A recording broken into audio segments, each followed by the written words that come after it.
Dunky Devilsi smo se odločili, da bomo danes ozaveščali svoje prijatelje o varnem prečkanju železniške proge. Priti bodo mogli na našo lokacijo in imeli bodo dve možnosti.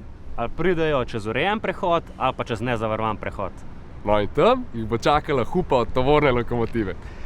Gremo si pogledati njihove reakcije. Ajde, fanti.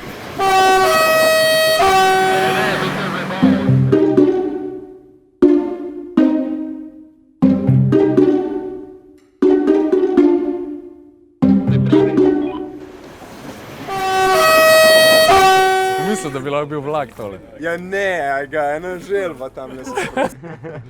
V glavnem, živ si. Bravo! Gre čez.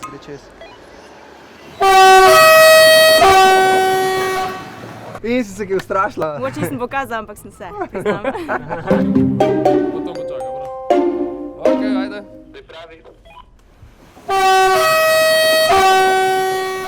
Ko je zahupal, si se ustavil sred tirov. A resno? Ja.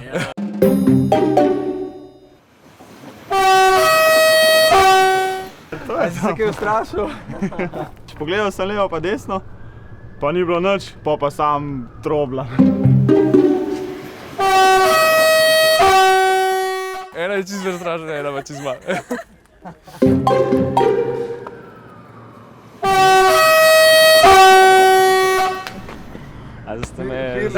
Malo si se ustrašil. Jo, sam pogledal sem, če gre res vlak, da če moram hitro se vršiti kam, veš.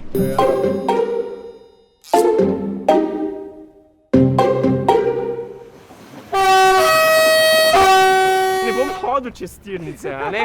No, vse prav. Človek pričakuje, ni pa lih neumen. Tako rekel. Ne delati tega, pazite nase, vaše življenje je več vredno od tistih 5 sekund časa, ki jih boste pa šparali. Glavno ne hoditi. Če pa že, ne, vseeno ne. Ne iti čez proge sploh. Ja, ne prečkati, ker lahko te čakajo devilsi zadnji, pa se boš ustrašil. Gospod, ne tega delati. Danes smo se imeli ful dober, super reakcije, lahko bi se pa končali veliko bolj tragično. Pa veliko bolj nevaren, kot naše salte na vlaku je eno tako le neprevidno prečkanje proge. Tako da merkajte, ko greste čez progo, ker nikoli ne veste, kdaj vas na drugi strani čakamo devilsi.